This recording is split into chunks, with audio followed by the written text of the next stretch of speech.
বন্ধুসকল প্ৰায়ে আমি কোৱা শুনিবলৈ পাওঁ যে আঁঠুৱা চাই ঠেং মেলিব লাগে, বেছি ওপৰলৈ যাব নালাগে, এনেকুৱা ধৰণৰ কিছুমান আমি কথা শুনিবলৈ পাওঁ। কিন্তু মই ক'ব বিচাৰোঁ যে আচলতে এই বাক্যশাৰী প্ৰত্যেকটো ক্ষেত্ৰতে নাখাতে। জীৱনৰ কিছু কিছু ক্ষেত্ৰত আচলতে আঁঠুৱা চাই ঠেং মেলিবলৈ কোৱা কথাটো মই ভাবোঁ নাখাতে।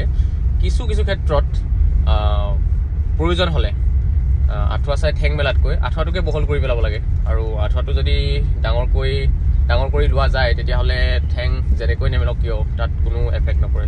গতিকে ঠিক তেনেকৈ আমি কিছুমান সপোন আচলতে লিমিটেড কৰি ৰাখিব নালাগে। সপোনবিলাক আমি ডাঙৰ দেখিব লাগে।